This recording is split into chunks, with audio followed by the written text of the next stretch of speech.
तो थोड़े समय पहले हमारे पास एक यूनिक केस आया था काफ़ी।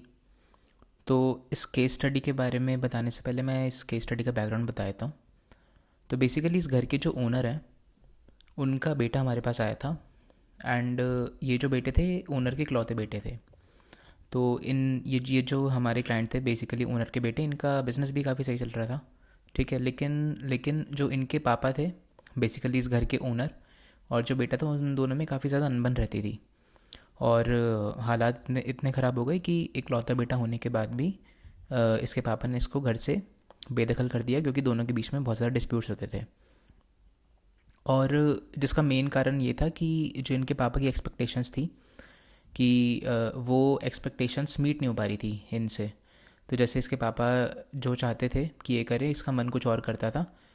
जो कि खैर आजकल सभी लोगों का होता है कि किसी के ऊपर हम कोई प्रेशर नहीं बना सकते, बच्चों की अपनी अपनी मर्ज़ी होती है कि वो क्या करें। बट ऐसा कुछ नहीं था कि जो बेटा है वो काफ़ी ज़्यादा गलत काम कर रहा है, ऐसा कुछ नहीं है। बस ये था कि जिस तरह से वो कहते थे कि बिज़नेस को चलाओ, उस तरह से नहीं चला के उसको खुद की अप्रोच ज़्यादा सही लगती थी। तो बेसिकली पापा की जो एक्सपेक्टेशंस थी और जो बेटे का जो वर्किंग स्टाइल था वो बहुत डिफरेंट था। तो इसलिए इन दोनों के बीच में डिस्प्यूट्स होते थे। तो ये केस स्टडी जब हमारे पास आई तो हमने सबसे पहले जैसे हम कोई भी अगर वास्तु की केस स्टडी होती है, सबसे पहले हमारे पास कुछ ऑप्शंस होते हैं कि हम कुछ मेन मेन चीज़ें चेक करते हैं। तो इस केस स्टडी को देख के ही हमने सबसे पहले देखा कि इस केस स्टडी की एंट्रेंस क्या है। तो एंट्रेंस इसकी यहाँ पे है, जो मेन एंट्रेंस थी। और आप देख सकते हैं कि जो इसकी एंट्रेंस है वो S1 और S2 की एंट्रेंस है। ठीक है। तो हमने इनसे पूछा कि ये क्या पहले किसी और घर में रहते थे। तो इन्होंने बोला कि हाँ, ये लोग किसी और घर में, जब जब ये फैमिली किसी और घर में रहते थे तो इन दोनों के रिलेशंस काफ़ी अच्छे थे। ठीक है। और ये थोड़े टाइम पहले ही इस घर में शिफ्ट हुए थे, लगभग 10 साल हो गए थे, क्योंकि इनका पापा की ट्रांसफरेबल जॉब थी। तो जब ये शिफ्ट हुए तो स्टार्टिंग से इन दोनों के बीच में अनबन होनी स्टार्ट हो गई थी, लेकिन इतना कुछ ख़राब केस नहीं था कि मकान से बेदखल करना पड़े। तो जब हमने इनकी मेन एंट्रेंस देखी तो हमें पता चला कि अच्छा S1 और S2 क्लियरली दिखाई दे रहे हैं। ठीक है। हालांकि जो S2 है उसके अंदर कुछ दिक्कत नहीं थी, बिकॉज बच्चा ऑलरेडी जो करियर में अच्छा कर ही रहा था। ठीक है, बिज़नेस काफ़ी सही चल रहा था। मेन जो दिक्कत थी वो एक्सपेक्टेशंस की दिक्कत थी। लेकिन हम यहाँ पे देख सकते हैं कि जो S1 की एंट्री है यही सारी प्रॉब्लम की वजह है। बेसिकली इसमें क्या होता है कि जो फादर की एक्सपेक्टेशंस होते हैं या फिर जो सन्स होते हैं फैमिली के, वो एक्सपेक्टेशंस को बीट नहीं कर पाते। ठीक है।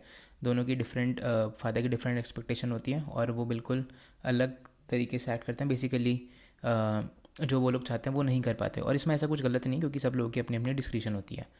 तो इसकी वजह से डिस्प्यूट हो रहे थे ये जो S1 की एंट्री है। तो बेसिकली हमने क्या करा, हमने हमने इस केस को सॉल्व करने के लिए क्या करा कि इनकी जो सबसे पहले S1 की एंट्री है उसको ट्रीट करा। ठीक है। एंड फिर उसके रिजल्ट्स के लिए हमने वेट करा।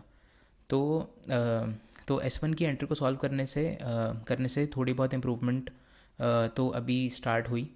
ठीक है। एज इन कि क्योंकि अब बेटा बिल्कुल घर से अलग रहता था, तो फिर ऐसा नहीं था कि दोनों के बीच में बोलचाल सही हो गई। लेकिन अचानक क्या हुआ कि थोड़े टाइम बाद ही इसके जो पापा हैं, जो कि इस घर के ओनर थे, उन्होंने एक ऑर्गेनाइजेशन ज्वाइन करी जो स्पिरिचुअल ऑर्गेनाइजेशन थी। ठीक है। एंड उधर जाते जाते वो, क्योंकि वो सत्संग भी कर रहे थे, तो उधर जाते जाते उनको पता चला कि जो उन्होंने करा है, ठीक है, वो सही नहीं करा, क्योंकि हम किसी के ऊपर भी अपने डिसीजन इम्पोज नहीं कर सकते। तो बेसिकली ये उस ऑर्गेनाइजेशन में जाके उनको समझ आई। ठीक है। एंड धीरे धीरे क्या हुआ कि उन्होंने खुद ही इनफैक्ट जो इनका बेटा है उसको कॉल कर लिया। ठीक है। और बोला कि इनसे थोड़ी गलती हो गई, तो फिर अब आप क्या करो कि अब आप वापस घर में आ जाओ, क्योंकि हमारी भी एज ज़्यादा है। तो फिर हम फिर ऐसे नहीं चाहते कि हमारे बड़ी एज के अंदर हम ये सारे डिस्प्यूट्स क्रिएट करें। तो बेसिकली यही हुआ कि जब हमने एंट्रेंस इनकी ट्रीट करी तो इनको सही डायरेक्शन मिली इनके ओनर को। और डायरेक्शन जब सही मिली तो इनको ये भी पता चला कि इन्होंने जो करा है वो सही नहीं करा। एंड फाइनली काफ़ी ज़्यादा बेसिकली बेटे ने अब घर में रहना तो स्टार्ट कर दिया है। अभी भी थोड़े बहुत डिस्प्यूट्स होते हैं, बट इवेंचुअली होपफुली वो सारे ठीक हो जाएंगे। सो बेसिकली ये था कि कैसे हम जिसको एक्सपेल कर दिया था घर से, उस केस को हमने कैसे सॉल्व करा। सो बेसिकली हमने एंट्रेंस को ट्रीट करके सॉल्व करा, जो कि था हमारा S1।